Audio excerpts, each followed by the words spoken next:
Seja bem-vindo ao podcast Calabouço, um podcast canhoto, onde falamos sobre política e os bastidores do poder, mas nada muito sério. Esse é o nosso 6º episódio, e para quem não me conhece, eu sou Pedro Caldas, e do meu lado esquerdo, aquele que tá feliz com a permanência do Sport na primeira divisão, Alan Cavalcante. E aí, pessoal, tudo certinho com vocês? Eu acho que os dois aqui que estão do seu lado esquerdo estão felizes, né, com a permanência do Sport. Eu e Diego, ambos rubro-negros. Mas vamos embora aí comentar essa semana que teve muita coisa rolando, muita coisa mesmo. Alan roubou a minha fala, pô, porque eu ia dizer, também do meu lado esquerdo, aquele que também está feliz com a permanência do Sport. Aí não, agora já foi. Agora já foi. Eu tô feliz mesmo. Tenho que estar, né? Jair Ventura é meu herói. O único Jair que é mito de verdade. É isso é. Essa foi boa. A gente voltou a gravar na terça-feira, como de costume, no último programa. A gente acabou gravando na quarta por causa de uns problemas de agenda. E hoje, como a Alan já disse, tem muita coisa boa. Nesse programa vamos receber um jovem quadro da política pernambucana, um cara arretado que eu já encontrei muito no movimento estudantil e que vai se juntar a nós aqui no Calabouço. Mas antes disso, o famoso, o semanal Trending Topics. A partir de um levantamento que eu faço dos assuntos mais comentados do Twitter, a gente comenta os principais acontecimentos da semana. Eu acho que todas as semanas acontecem muitas coisas porque a política do Brasil é muito animada. Ou muito trágica também, né? Depende do seu ponto de vista. É só sei que de tédio a gente não morre. Quem gosta de política aqui no Brasil, de tédio não morre. É verdade. Eu fico me perguntando às vezes, Diego, como é que deve ser o cara cobrir política na Nova Zelândia? Chato. Tem nada. Chato. Se ainda não é inscrito no Calabouço, se inscreva para receber os nossos episódios no Spotify, Google Podcasts ou no seu agregador preferido. Na quarta-feira, dia 18, nós tivemos os desdobramentos e os comentários sobre a prisão do Daniel Silveira, que foi o assunto daquele dia, né? Para quem escutou o nosso último programa, quem não escutou, volta lá e escuta. Foi justamente o assunto abordado naquele programa. Então, as tags Daniel Silveira, Alexandre de Moraes, STF Vergonha Mundial e as 5 estiveram em alta ao longo de todo o dia e, sobretudo, durante a noite. Na quinta, a gente ainda teve Daniel Silveira como um dos assuntos mais comentados. Teve alguma coisa que aconteceu no universo do anime, que tinham várias tags relacionadas a Naruto lá. Eu não sei, não acompanho. Imagino que vocês também não acompanhem, né? Olha, veja bem, Pedro. Eu nunca tinha assistido nenhum anime na minha vida direito, mas por influência dos meus amigos eu comecei a assistir um anime que é muito bom, Attack on Titan, Shingeki no Kyojin. Assistam aí, tá certo? Tá, ficou aí, né? A sugestão. Fica aí. De graça. Tô virando otaku. Beleza. Eu preciso admitir que tive uma adolescência assim, meio otaku, meio emo, tá ligado? E eu vi sei lá, muito tempo atrás, o Attack on Titan e achei um anime chato pra cacete, assim. Mano, hoje em dia está um puro hype, meu amigo. A última temporada tá impecável. Mas enfim, vamos continuar. Seguindo, também teve o zagueiro não, na verdade, volante do Flamengo, Arão, que quebrou o dedo na véspera de um jogo decisivo. O cara estava em casa e caiu um negócio no dedo dele, ele quebrou o dedo e ficou fora do jogo. A vida tem tempo. Pra falar desse jogo, a gente precisa falar do 1 milhão desperdiçado, o 1 milhão mais mal investido. Não, a gente vai chegar lá. Na sexta-feira, dia 20, a Câmara Federal manteve a prisão de Daniel Silveira numa votação aberta. Aqui em Pernambuco, inclusive, só um dos 25 deputados, o pastor Eurico, votou contra a manutenção da prisão dele. E aí tivemos vários assuntos mais comentados, como Daniel Silveira falou pelo povo, esse subido pelos Minions, ou Câmara Federal, Daniel Silveira preso, etc. Foram assuntos bem comentados. E na sexta-feira ainda, a gente teve o início da crise da Petrobras. Eu acho que esse é um dos assuntos principais do nosso programa, que foi uma fala de Bolsonaro sobre a política de preços da empresa, e que aí, no sábado, no dia 21, ele acaba demitindo o presidente da Petrobras, substituindo o presidente da Petrobras, que já era um cara do mercado, etc., ligado à equipe econômica de Paulo Guedes, por um general. Nossos meninos têm comentários a fazer sobre isso?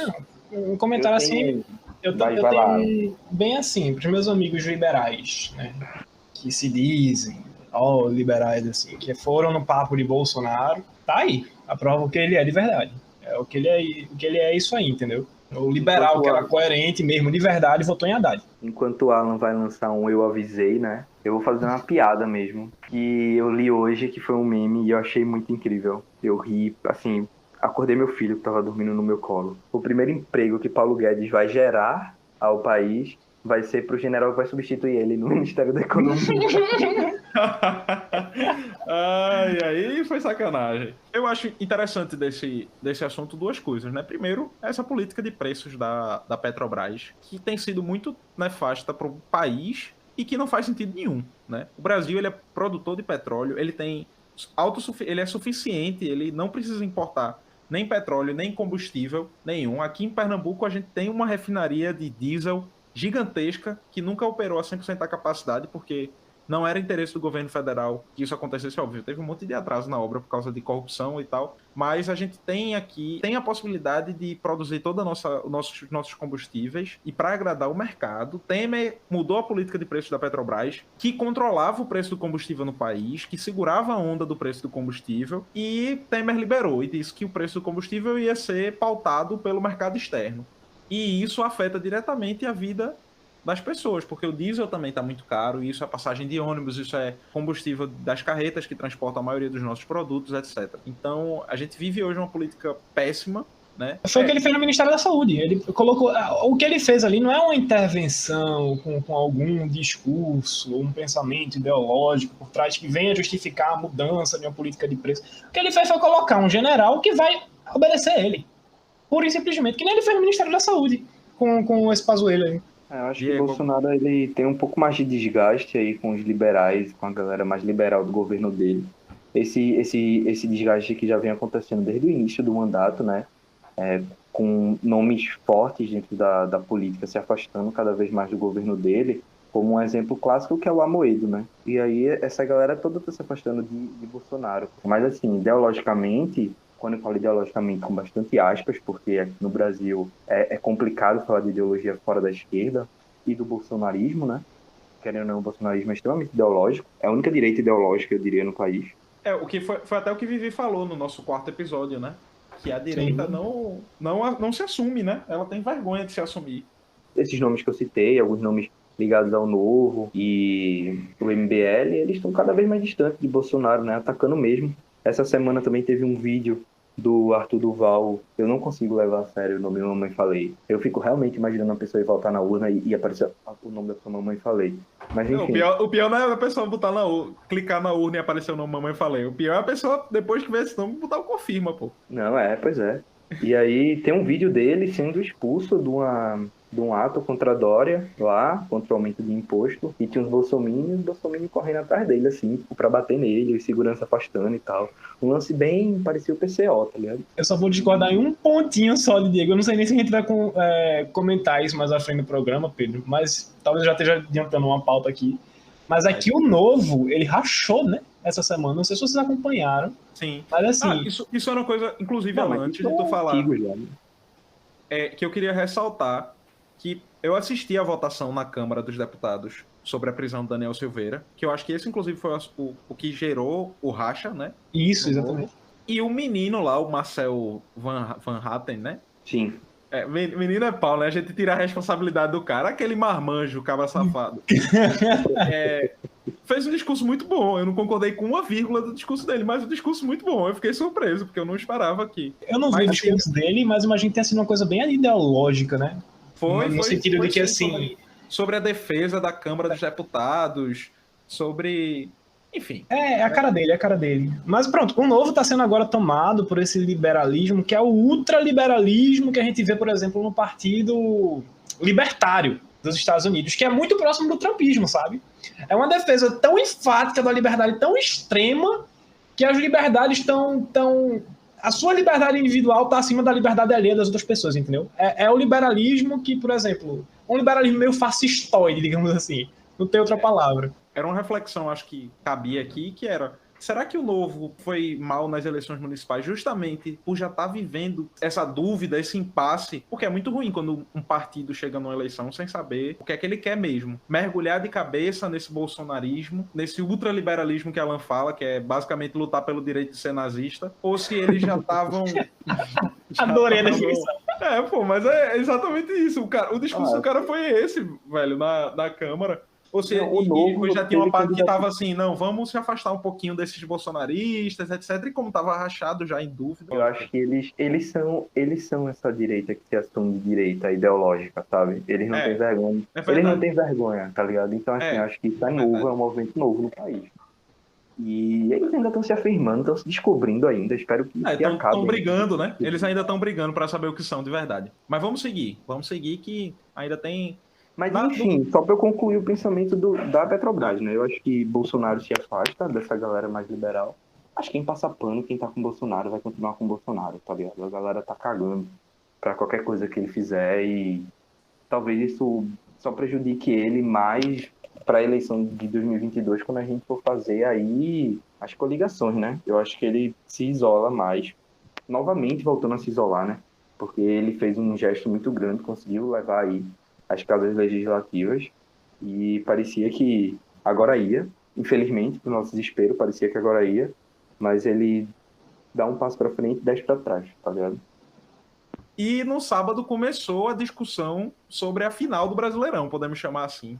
A disputa entre o Flamengo e o Internacional, né? Apesar do campeonato ser de pontos corridos, eles tinham uma diferença de 1 ponto, então quem ganhasse praticamente era o campeão, e quem ganhou foi o Flamengo, que esse foi o principal. Na verdade, não foi o principal assunto do domingo, porque eu até anotei na hora que estava rolando, quando o Flamengo ganha o jogo, que tiveram 900 mil tweets em 1 hora, isso é muita coisa. Mas acabou que a Carol Conká, aquela pessoa que a gente já abordou aqui no programa, porque uma participante do BBB que estava praticando tortura psicológica com outro participante, ela acabou indo pro paredão no programa, ou seja, as pessoas que podem sair, e tiveram 1.400.000 tweets em 1 hora. Eu acho que foi mais do que naquele caso lá de Lucas. É muita coisa. Muita coisa. Até eu tuitei sobre, então. Imagino que seja muita coisa mesmo. Estourou Não, bolhas, né? a cada programa, tá ligado? No início lá eu dizia, poxa, não tô acompanhando o BBB, nunca acompanhei BBB e tal, mas nada contra, só não acompanho. No outro programa eu já tava torcendo o BBB. E aí nesse programa eu comprei o Globoplay ontem pra acompanhar 24 horas a casa. Não, eu não cheguei Pouquinho nesse acaba de dar um nível. sorriso. Na segunda-feira, dia 23, a Petrobras voltou a ser assunto porque ao longo do fim de semana tiveram quedas absurdas, gigantescas no preço das ações com a intervenção do Bolsonaro, que a gente acabou de falar. E isso foi um dos temas muito comentados no dia, sobre como a intervenção de Bolsonaro era ruim dentro da empresa e sobre, enfim, a situação da empresa de maneira geral, né? A venda de refinarias, a falta de investimento e outras questões também apareceram ao longo do dia. Também apareceu Reinaldo Azevedo, que estava criticando o Eduardo Bolsonaro, e Eduardo Bolsonaro também apareceu por causa de outro assunto, que foi uma entrevista que ele deu para o nosso concorrente, o Flow Podcast. Concorrente direto. Vocês estão rindo por quê? Porque é isso, Não, tem que acreditar no... Não, A gente concorre com o maior podcast do Brasil, sim, pô. Claro. A questão é, por favor, a mesa aqui, eu gosto muito melhor. do Igor, mas Monark, eu não consigo. Bem melhor. Inclusive, a discussão foi essa, foi com o Monark, que também foi um dos assuntos mais comentados, porque Monark chamou o Bolsonaro de burro, e eles ficaram discutindo, mas... Quando eu falo que é o concorrente, é maldade com a gente. Tudo bem, eles têm mais repercussão, mas o nosso programa é bem melhor, porque é uma discussãozinha, mais ou menos, que tem lá. E sim, eu não consigo entender o sucesso desse podcast, não, real, assim. Porque é isso. Tudo bem, eles são pioneiros, né? Mas, assim, é muito mais ou menos, né? São 3 horas de programa, mais ou menos. Assim, tem que ter muita paciência, pô. Para terminar os nossos trending topics, na terça-feira tem 2 assuntos bem relevantes para a gente falar. O primeiro é a autorização da Anvisa, o registro definitivo para a Pfizer comercializar a vacina dela aqui no Brasil. Isso abre a possibilidade de que estados e municípios comprem a vacina, de laboratórios privados também comprarem. Mas Diego aqui, enquanto a gente estava se organizando para gravar o programa, falou que em Pernambuco tem um assunto comentado aí. Diego. Então, o nome do nosso senador pelo Partido dos Trabalhadores aqui de Pernambuco, Humberto Costa, está nos trends aqui do Estado, porque a segunda turma do STF acabou de decidir pelo arquivamento do inquérito contra ele no âmbito da Operação Lava Jato, né? Sobre as propinas da Odebrecht. E o voto de Minerva aí foi do Cássio, né? O senador indicado, o senador não, o ministro do STF indicado pelo Bolsonaro, que votou a favor de Humberto. Por 3-2, ele teve o inquérito arquivado aí na segunda turma. E aí outro ponto também que lida com a justiça é que hoje o STJ anulou a quebra de sigilo de Fábio Bolsonaro no caso das rachadinhas, né? É outro tópico que a gente também não poderia deixar de conversar. Mas assim, nesse momento, os bolsonaristas aqui, os bolsominions, estão malucos no Twitter falando de Humberto Costa. Eu acho relevante esse arquivamento do processo contra Humberto Costa, porque essa foi uma carta muito levantada pela direita nas eleições disputadas com ele, né? Muita gente tem essa ideia na cabeça aqui em Pernambuco de que Humberto Costa é ladrão. O processo acaba de ser arquivado. Eu acho que é uma carta a menos que essa turma tem para usar contra um senador que está aí já no segundo mandato do senador aqui em Pernambuco. E foi um grande ministro da Saúde, importante colocar isso. É, o criador do SAMU, né? Isso. Enfim, eu fico feliz por ser uma carta a menos que a direita tem para atacar a esquerda aqui no nosso estado. Mas, confesso que nunca fui muito simpático ao Humberto Costa, mas em 2018, quando eu tinha entrado na faculdade e estava precisando de um exemplar de Constituição para estudar Direito Constitucional, eu enviei e-mail para os 3 senadores pedindo e só ele me respondeu e ele me mandou. Então, valeu, Humberto, é nóis. Então, galera, antes da gente encerrar, eu tenho uma proposta boa. Vamos apostar aqui com quantos por cento a Carol Conká sai daqui a pouco do BBB, para que fique registrado em ata nesse programa. Eu acho que a aposta tem que valer alguma coisa. E a minha sugestão é de que o ganhador recebe uma cerveja dos outros 2 perdedores. Duas, né? Cada um dá uma. Eu topo. Fechado. Vamos lá. Quando a gente puder voltar a se encontrar, a gente pode fazer isso. Eu vou dar o meu palpite. Eu acho que ela não vai ter a eliminação histórica. Então, meu palpite é de que ela vai ter 95,83%. 96,7%. 96,7% o teu? Exato. Então eu vou em 96,8%. Porque qualquer coisa acima de 96,8% está mais próximo de mim e eu ganho 2 cervejas. Temos um estrategista no programa. Porque é bom porque também eu fui o mais baixo. Então, sim, o que tiver mais baixo está mais perto de mim também. Então eu que me lasquei nessa história, mas tudo bem. Tá tranquilo. Nos siga nas redes sociais. No Twitter e no Instagram, @calabouço_cast, sem o cedilha. A gente tem a honra de receber aqui no Calabouço Vinícius Soares, um jovem de Abreu e Lima, aqui no norte da região metropolitana. Como já virou tradição, eu fui buscar a descrição de Vinícius lá no perfil do Instagram dele, assim como fiz com Cida, assim como fiz com Vivi, e lá tá assim: sim, anti-bolsonarista, calma. Rapaz, você não me comprometa. Caraca, velho. Meu Deus, meu. Até Nicolas chorou aqui. Voltando, então, de onde eu estava. Anti-bolsonarista, estudante de direito, prounista, suplente de vereador com 726 votos. Acho que vale a gente começar essa parte do programa nesse último pedaço, né? Conta pra gente, Vinícius, e pros ouvintes, como foi essa experiência de ser candidato, principalmente em Abreu e Lima, né? Uma cidade que a gente pode dizer está na margem do centro do poder político aqui no estado. Cara, muito bom ter a oportunidade de falar sobre isso. Antes de falar sobre essa experiência, Pedro, muito obrigado pelo convite, tá? Muito obrigado por ter essa oportunidade de compartilhar aqui com vocês visões, experiências, né? O que é que a gente acha sobre essa conjuntura aí. Muito obrigado pelo convite. Para mim é uma honra estar participando do Calabouço, tá bom? Que massa. Sinta-se à vontade. Ai, que bom, então. Pedro, assim, Abreu e Lima, a política, né, abreu-limense, ela é muito difícil, né? Como na maioria das cidades, assim, que ficam à margem ali do Recife, é uma política extremamente assistencialista, né? É uma política onde você é candidato e você precisa dar algo para poder receber o voto, né? E isso é fruto, claro, das desigualdades sociais, da pobreza, enfim, que a gente já sabe, né? E, assim, ser um candidato jovem, com 21 anos de idade, vindo dos movimentos sociais, com outro debate de cidade, né?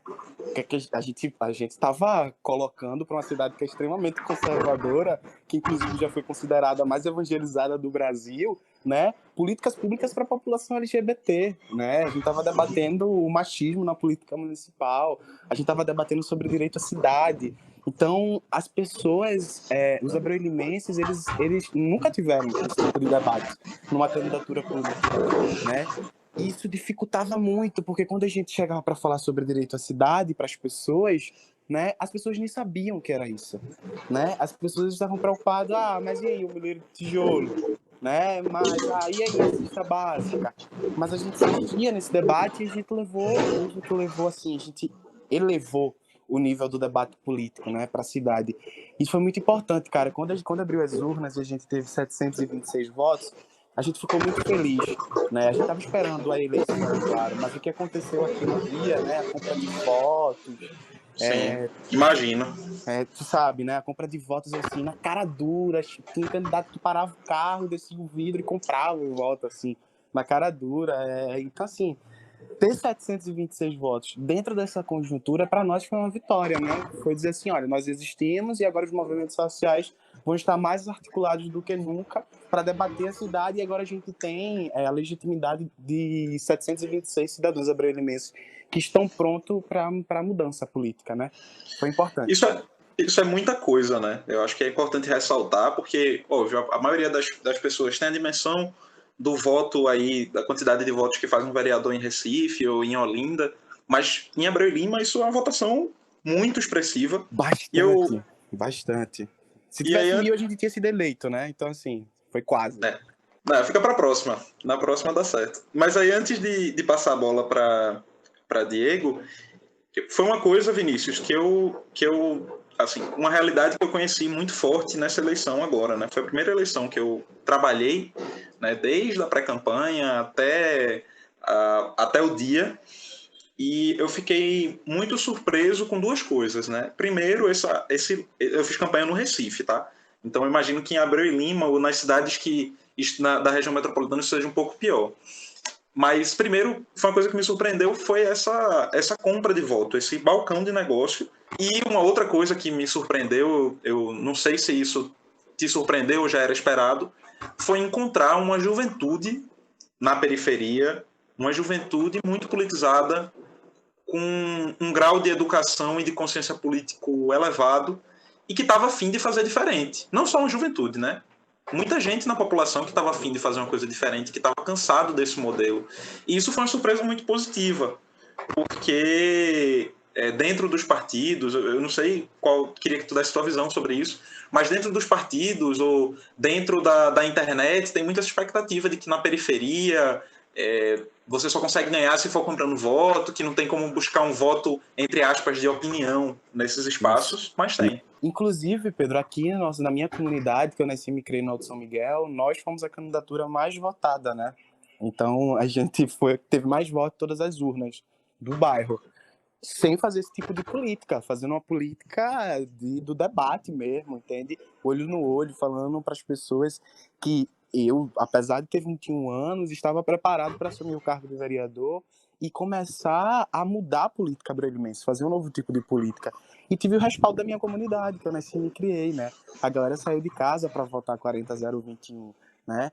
E, assim, ter a juventude organizada, politizada, com debate político na ponta da língua, foi muito importante, porque a gente começou a surpreender.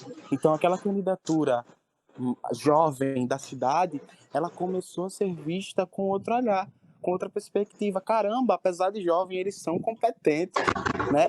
Claro, há um preconceito na sociedade, tinha pessoas que perguntavam, mas você é muito jovem, tente na próxima quando você tiver mais velho, né? Tem esse tipo de observação, mas quando a gente mostrava a nossa competência, quando a gente mostrava nossas propostas, quando a gente falava sobre a política municipal, as pessoas começavam a ver com outro olhar e começavam a ter respaldo, né, político. Então, eu acho que a organização da juventude para ocupar os cargos políticos é extremamente necessário, porque a gente precisa dessa virada geracional. A gente precisa de jovens ocupando esses cargos políticos.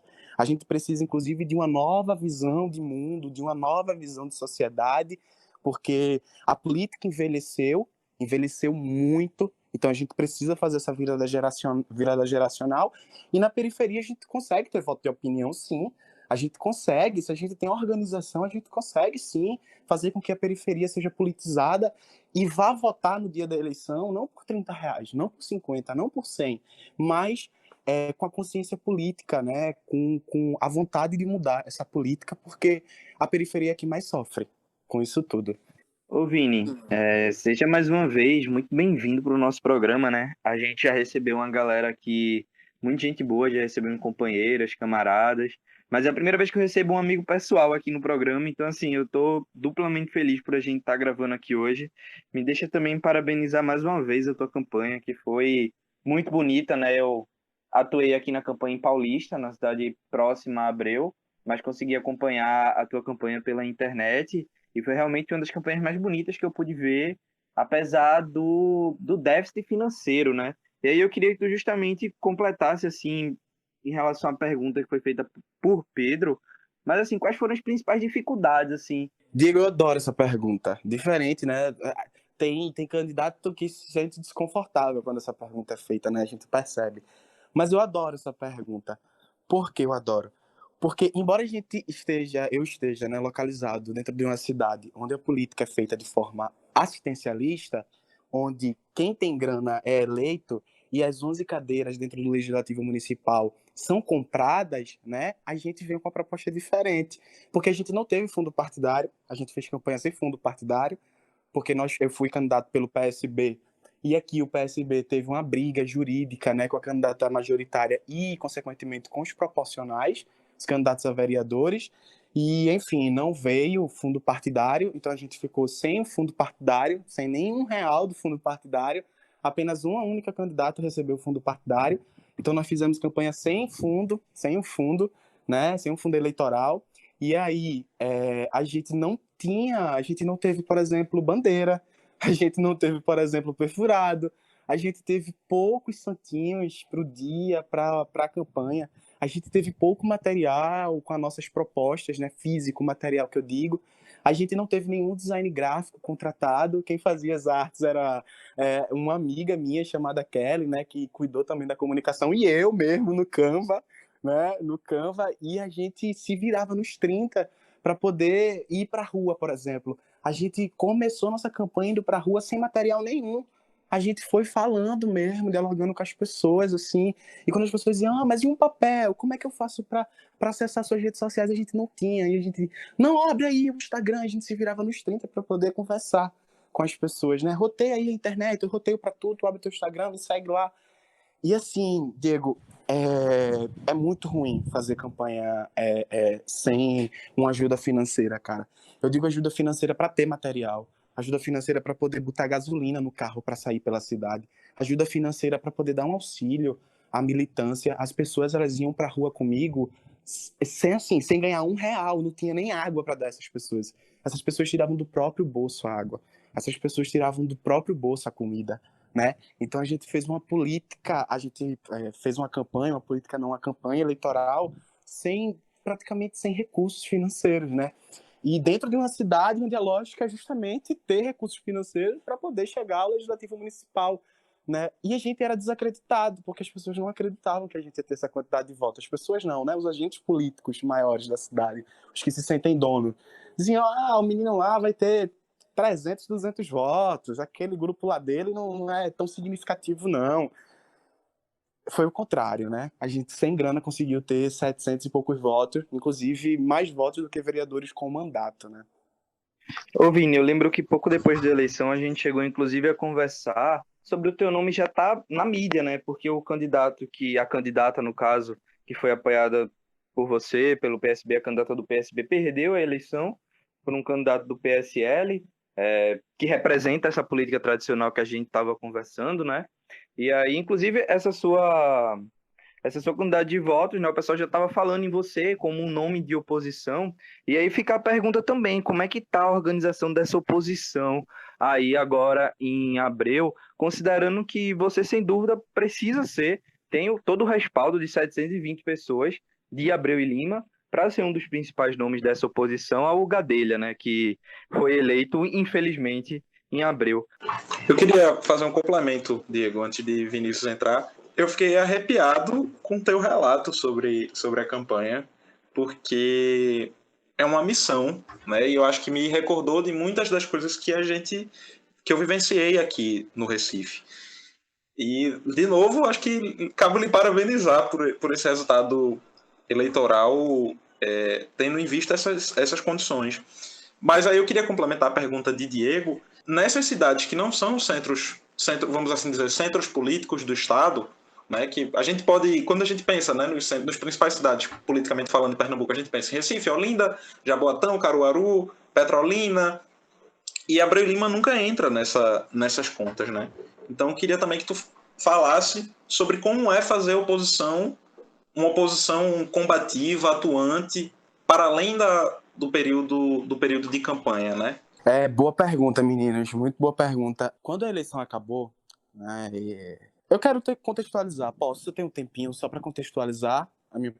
Pode, lógico. Posso, né? Pronto. Na campanha eleitoral, ainda na campanha, quando eu era candidato, o PSB aqui houve uma briga judicial, né, para retirar a candidatura da majoritária, que foi Cristiane Moneta, candidata a prefeita aqui do PSB.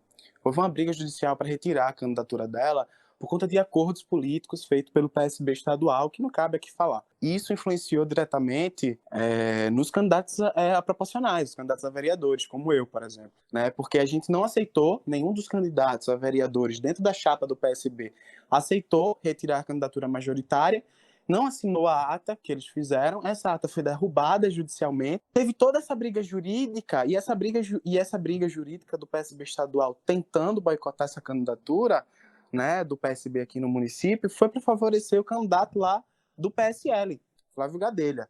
Embora o grupo dele diga que não houve relação, que não foi isso, né, foi isso e está claro. Acabou a eleição, Flávio Gadelha foi eleito, você tinha duas mulheres fortes, né, ali brigando também para vencer a eleição, que foi a Catiana Gadelha, do PDT, e Cristiane Moneta, do PSB, mas elas não foram eleitas. Eu, particularmente, estava torcendo, claro, para Cristiane Moneta, era a minha candidata, e também para Catiana Gadelha, né? Porque se não fosse Cristiane Moneta, eu queria que fosse Catiana, que era uma mulher progressista, não era do PSL, era do PDT. As pessoas, né, os agentes políticos, os blogs da cidade, eles me colocam automaticamente na oposição porque eu fiz algumas declarações depois da eleição. Eu disse, por exemplo, que o prefeito, né, eleito, Flávio, ia enfrentar a desconfiança de milhares de abreu-limenses, né, que são os milhares que votaram em Catiana, os milhares que votaram em Cristiane Moneta e os outros milhares que votaram nas outras candidaturas, e branco e nulo, enfim.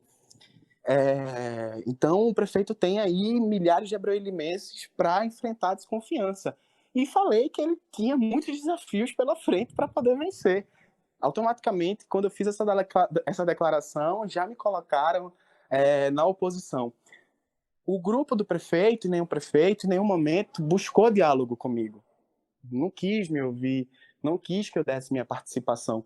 E eu, particularmente, também fico na minha, calado. Eu também não tenho muita disposição de contribuir com um governo municipal que está alinhado com o governo nacional, que é com fascismo, autoritarismo no país. O cara foi candidato pelo PSL, abraçado lá com o Bivar, quando ainda era o partido de Bolsonaro. O cara se filiou quando era no partido de Bolsonaro.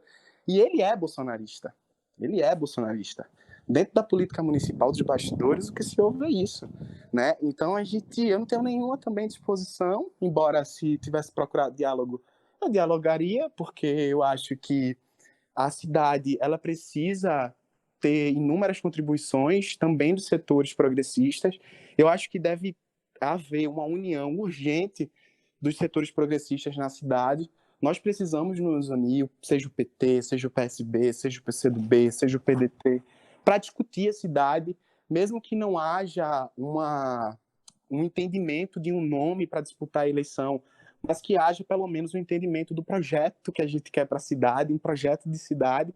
A gente precisa fazer isso urgentemente e a gente precisa trabalhar dessa forma, a gente precisa unir esses setores, né? e colocar essas pautas como principais, as pautas sociais, a pauta de enfrentamento ao fascismo, a pauta de enfrentamento às desigualdades, a pauta de enfrentamento a todos os projetos que estejam ligados ao projeto de poder nacional de Bolsonaro e da sua trupe, né? E eu acho que esses setores eles precisam se unir. No mais, o que eu quero é continuar com os projetos. Eu quero continuar militando, eu quero continuar fazendo projeto social, eu quero continuar debatendo a cidade. É verdade, é verídico que a gestão anterior foi um desastre, deixou a cidade assim um caos, é verídico. A situação não mente quando fala isso, eles têm total razão de falar que está um caos mesmo a cidade. Eu desejo que o prefeito, mesmo que seja do PSL, mesmo que seja ligado ao Bolsonaro, eu desejo que ele faça uma boa gestão.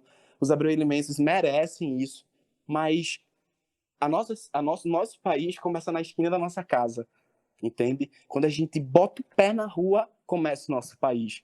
Não dá para a gente estar criticando um projeto nacional fascista, um projeto nacional que devasta a vida de milhares de brasileiros, de milhões de brasileiros, e estar aliado na nossa cidade com quem defende esse projeto. Essa é a minha visão, não sei nem se respondi. Perfeito, Vinícius. Não, respondeu. E assim, eu adoro que os convidados desse programa, eles são tão inteligentes assim que eles já deixam uma deixa perfeita assim para a pergunta que eu faço sempre no final, sabe? Mas antes de fazer minha pergunta para ti, eu tenho 2 comentários. Primeiro, assim, te parabenizar pela sua história, pela sua campanha, e fazer um comentário aqui de um aluno de ciência política, né? Que assim, a questão do financiamento público de campanha é uma questão muito cara para a ciência política, né? Eu acho que histórias como a tua mostram como o financiamento público é mais do que necessário, né, para que situações como essa não ocorram, que as desigualdades dentro das campanhas sejam atenuadas, porque as pessoas que têm dinheiro, né, conseguem fazer campanha, e as que não têm. E as pessoas e as que têm somente a opinião e as ideias, entendeu? E que não têm direito, que não têm dinheiro, na verdade. Como é que fica? Por isso que o financiamento público é uma coisa que precisa, para ontem acontecer nesse país, em uma ampliação de todo jeito. Eu acho que, um comentário rápido sobre a eleição de Abreu Lima. Eu acompanhei um pouco de perto a eleição e eu acho, cara, eu não sei se você tem a sua opinião, Vinícius, mas eu acho que se Abreu e Lima tivesse segundo turno, o Flávio tinha perdido, né? Eu fico pensando nisso às vezes, justamente, né? Porque se você somasse o voto da Catiana com o voto da Cristiane, com o voto de todos aqueles outros, né? O Jairo, talvez o Flávio perdesse, né? Como é que essa cidade, Abreu e Lima, que por mais que seja nova, seja da década de 80, ela tem um peso histórico, né? Ela carrega o nome de um dos libertadores da América, que foi o general Abreu Lima, que foi um general de Simão Bolívar. E como é que essa cidade, como é que a gente recupera essa cidade desse prefeito do PSL hoje? O caminho para recuperar Abreu Lima, ela passa por 2022, passa pela derrubada de Bolsonaro, passa pela construção de uma frente ampla contra Bolsonaro e depois uma frente ampla contra o Flávio? Eu espero, assim, que haja essa união, Alan. Eu nem sabia que você tinha acompanhado, Alan, a eleição. Desculpa, comecei respondendo, mas que bom que você acompanhou, né? Que bom que você viu e que você observou que é difícil. A eleição aqui em Abreu Lima é muito difícil.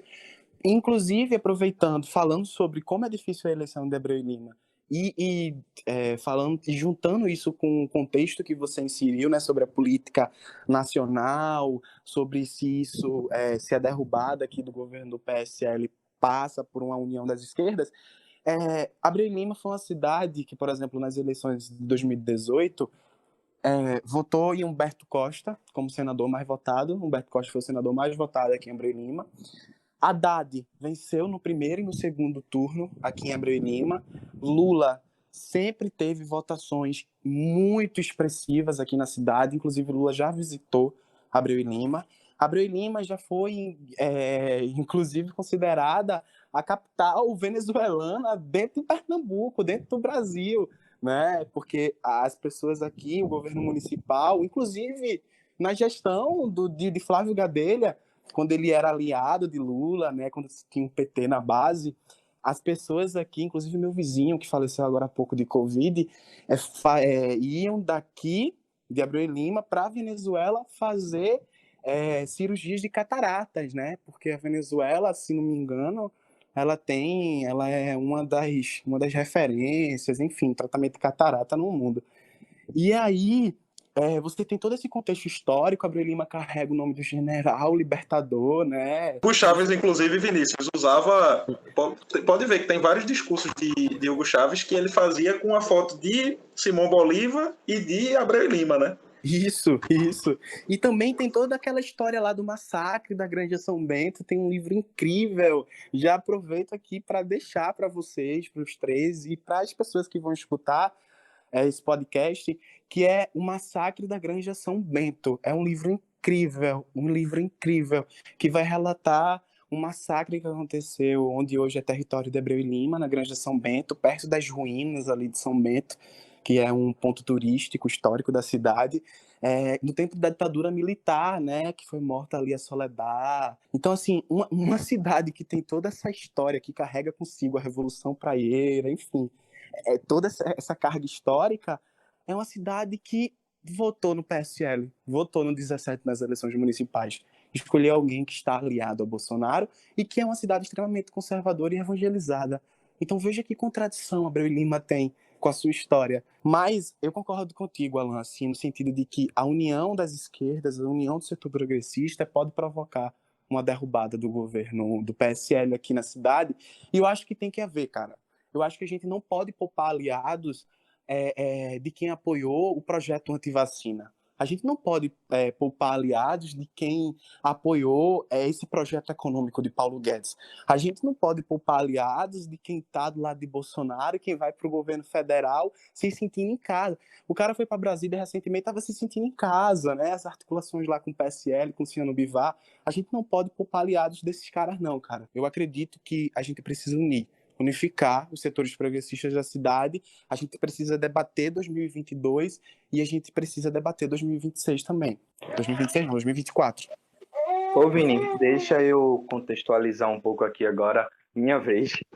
A ideia desse podcast, né, a ideia do Calabouço, ela surge justamente no momento ali mais acirrado da campanha do Recife, né? Que a gente conseguiu se livrar de candidatos bolsonaristas, mas que... Ô, Nick, deixa eu falar com os meninos. Daqui a pouco eu fico com você, só com você. Esse programa tem 5 participantes, tá? Ele tá aqui morrendo de rir. Só um instante, pai. Sim, e aí esse podcast surge justamente nesse momento que a gente teve um momento bastante acirrado ali na disputa do Recife, que a gente consegue se livrar das candidaturas bolsonaristas no primeiro turno, mas que no segundo turno a gente perde uma oportunidade muito grande de discutir projetos de cidade para uma campanha que, pelo menos ao meu ponto de vista, ali foi um pouco baixa e complicada para a esquerda, que do meu ponto de vista, mais uma vez, que causou muitos danos para o nosso campo, né, para o campo progressista, e que são marcas que vão ficar, que a gente sabe. E aí esse podcast surge justamente nesse momento para que a gente consiga debater e mostrar que a gente tem mais convergências do que divergências dentro do nosso campo, né? Como a gente constrói uma frente ampla depois de um segundo turno aqui na nossa capital tão complicado. Como é que a gente vai resolver todas essas marcas que ficaram da eleição do ano passado? É uma coisa triste, é uma coisa preocupante. Essa questão da desorganização das esquerdas, né, dos setores progressistas. Recife realmente marcou assim, a eleição do Recife, principalmente o segundo turno, ela foi muito baixa. Eu concordo com o Diego, concordo com vocês. Embora teve uma união dos setores progressistas de esquerda em São Paulo com Boulos, né, eu gosto muito do Boulos, mas não foi assim pelo Brasil afora, não foi assim. Foi diferente do que aconteceu em São Paulo. Exemplo do Recife, né? Até dentro mesmo das instituições, Diego, nós estamos desorganizados. Até mesmo dentro das instituições. Os partidos de esquerda orientam o voto em uma pauta e tem parlamentares que não seguem, votam em outra, né?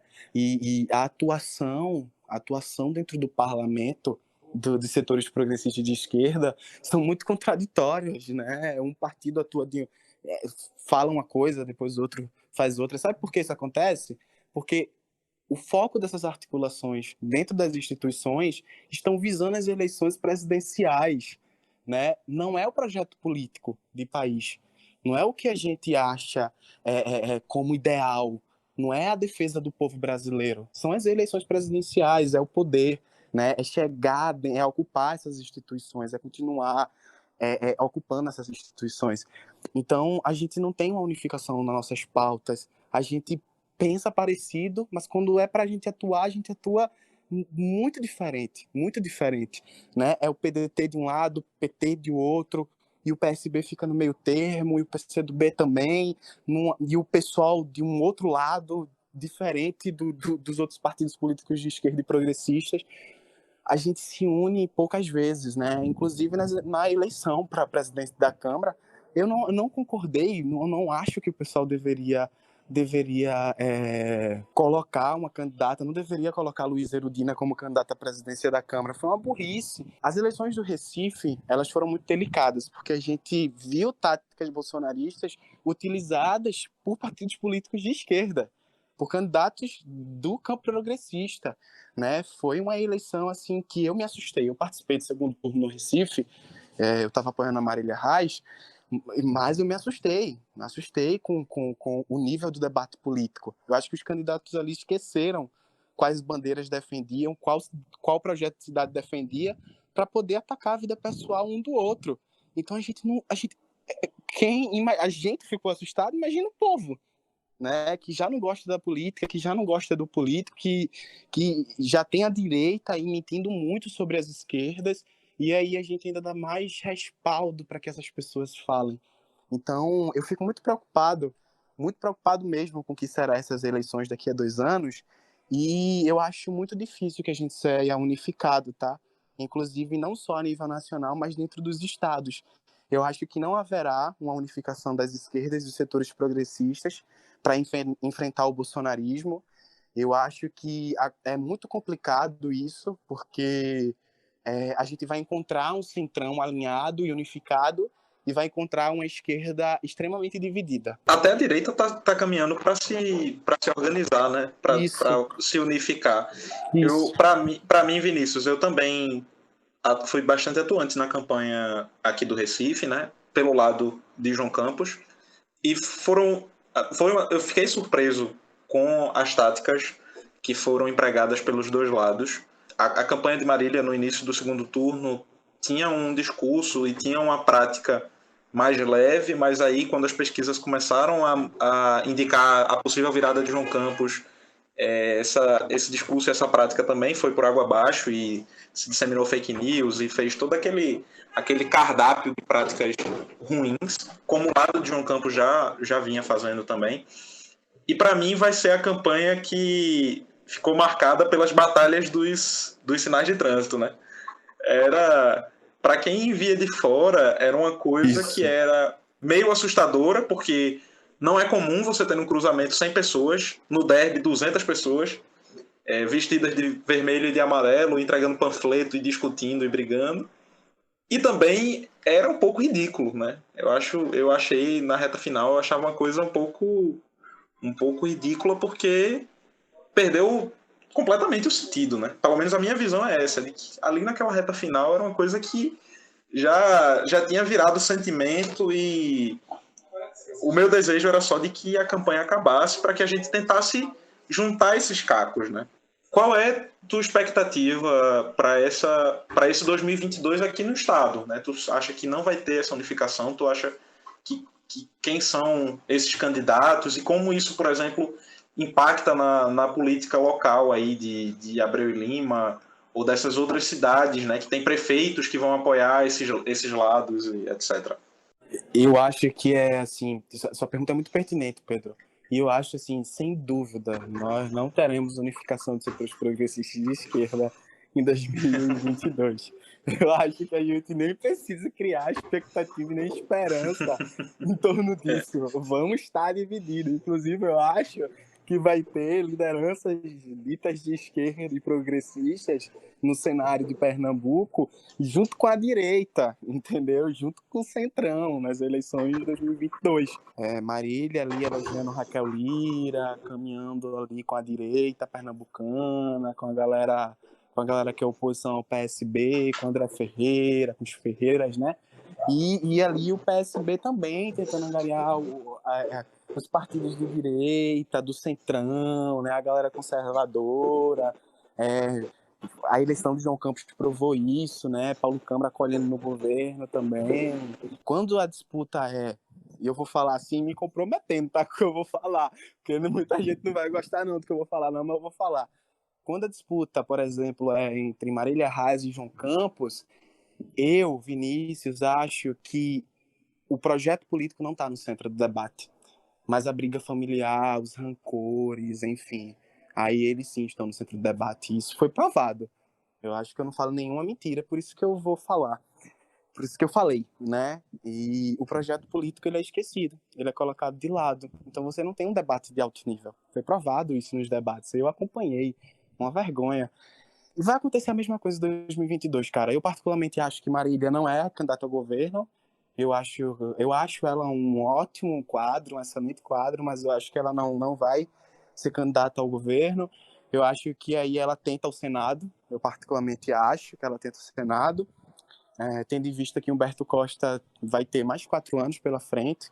Eu acho que Humberto é candidato ao governo e eu particularmente vou ficar muito feliz com isso. É a minha visão política, é como eu milito. Eu vou adorar fazer campanha para Humberto, para governador. Eu tô aqui arriscando, tá?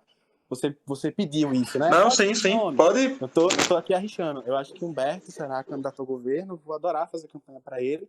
Eu acho que o candidato natural do PSB é Geraldo Júlio, agora secretário, né, de Desenvolvimento Econômico do Estado, do governo Paulo Câmara. Acho que é o candidato natural, acho que não tem nenhuma novidade em torno disso. Acho que tem que ser ele mesmo. Conseguiu eleger seu sucessor, que foi o João Campos, na prefeitura do Recife, né? O centrão ali à direita pode sair com o nome, né? Pode ser até Raquel Lira, quiçá, né? Ou Anderson Ferreira, ou André Ferreira, não sei. A questão, eu imagino, antes de Alan entrar, é se vão ser um candidato, vai ter um candidato da direita e unifica essa direita, ou se vão ser vários candidatos. Mas aí, antes de Alan dar o complemento dele, eu tenho certeza, Vinícius, que a eleição, qualquer configuração que ela tenha, vai ser uma eleição pesadíssima aqui no nosso estado, sobretudo porque vai envolver muita traição, muita virada de lado, muita... Como foi na do Recife, eu acho que no estado vai ser igual ou pior, ou assim, vai ser uma eleição do Recife em proporções maiores, né? Infelizmente, para o nosso campo, né? Principalmente, que a gente se propõe a fazer um debate de cidade, um debate de estado, um debate de projeto de desenvolvimento, né? Mais aprofundado, e a gente perde de novo a oportunidade de fazer esse debate. Isso será também porque o PSB, por exemplo, terá um candidato próprio à presidência, né? Isso também vai influenciar aqui no debate a nível estadual, sem dúvida. É exatamente esse meu ponto, Vinícius, que eu quero falar contigo. Tô curioso para saber a tua opinião acerca dessas movimentações do PSB a nível nacional, né? Porque tem gente que fala que o PSB, enfim, vai sair com Ciro, porque teve esse namoro nas eleições de 2020. Teve um nome na semana passada, que inclusive a gente tratou aqui no programa, do Luciano Huck circulando, e eu vi que você deu uma alfinetada no Twitter. Dei uma alfinetada em Diego.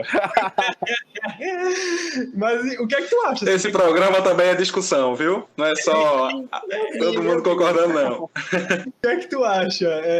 Enfim, dessas movimentações nacionais do PSB, o que é que tu aposta nacionalmente em 2022? Alan quer quer desfazer a nossa amizade, vice Diego. Eu tô percebendo isso. Não. Brincadeira. Esse último episódio aí não aconteceu. Esse último episódio aí que você ouviu, ele não aconteceu. Nada do que eu disse ali foi verdade. Rapaz, que é isso? Segure sua posição. Sim. Não. Como Pelego. Luciano, a régua foi muito pra direita, minha gente. A régua foi muito pra direita. Não, concordo com isso. Eu concordo. Eu a pessoa mais pragmática do mundo, mas a gente precisa vencer Bolsonaro, tá ligado? O Maia, ele falou ontem, né, o Rodrigo Maia, não sei se vocês acompanharam, ele disse que vai trabalhar para construir uma candidatura que seja de centro, né? Agora, o que é esse centro para Maia, ninguém sabe. Mas enfim, Vinícius, por favor. Pois é, e eu acho assim, Alan, e Rodrigo Maia tem capilaridade suficiente para poder debater uma candidatura de centro? Eu particularmente acho que não. Eu, Vinícius, acho que não. Inclusive, ele foi traído pelo Centrão nas eleições da presidência da Câmara. Eu acho que ele não tem capilaridade política para fazer essa articulação, não.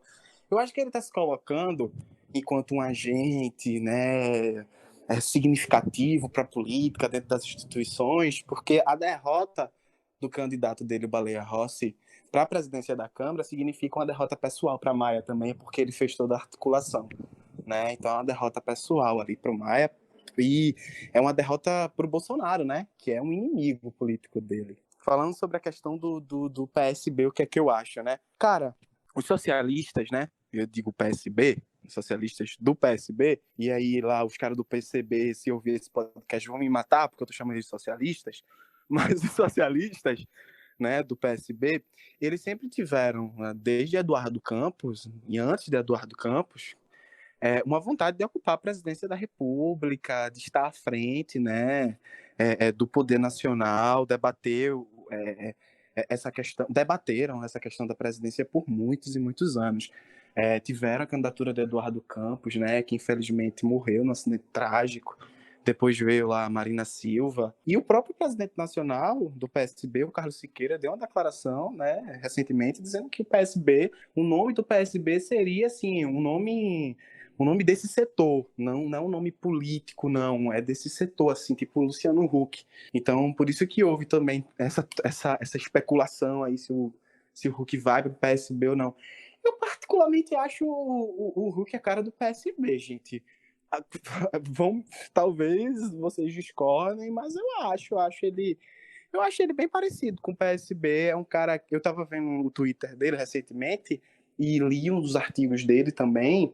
Ele escreve, né, inclusive bastante, eu não sabia disso. Tá vendo como eu tô desatualizado? Ele escreve vários artigos. E aí ele é um cara que defende ali o combate às desigualdades, é um cara que é contra esse projeto anti-vacina aí, um cara que votou em Bolsonaro no segundo turno, mas que é oposição agora, né? Uma oposição nem esquerda nem direita. Eu acho que ele se encaixa bem. Agora, principalmente quando a gente leva em consideração que o partido é um partido muito grande e que tem dois núcleos, né? Tem o PSB, podemos assim dizer, o PSB do Nordeste, que é mais de esquerda, mais progressista, e tem aquele núcleo ali do Sul e Sudeste, que é um pouco mais conservador e que não se agradaria, talvez, por Ciro ou por figuras assim, né? Pedro, eu concordo, mas eu ainda acho o PSB de Pernambuco ele um pouco tão à direita quanto o PSB de São Paulo, sabe? Acho que o PSB da Paraíba, por exemplo, ele consegue ser mais de esquerda, digamos assim. Mas sim, eu vou concordar com o Vinícius sobre o Luciano Huck realmente ser a cara desse PSB. E digo isso com um, infelizmente, muito grande, né?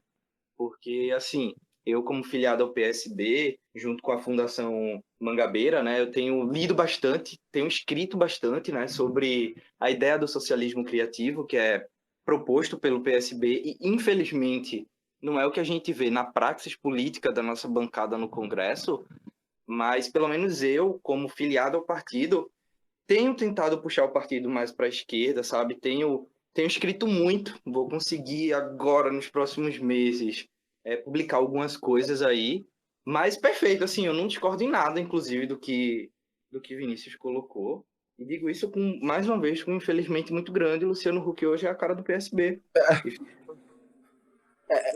E assim, Diego, só fazendo uma observação no que tu falou sobre a questão do PSB Pernambuco, eu assim, concordo com a visão de Pedro, assim.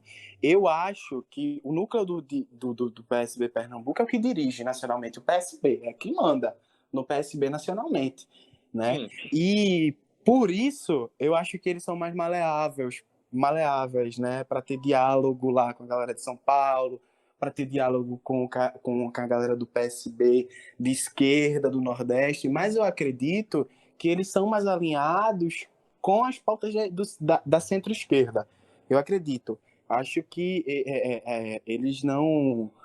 Com as eleições municipais do Recife, eles se comprometeram um pouco com a direita, com as práticas lá eleitorais, né? O PSB de Pernambuco.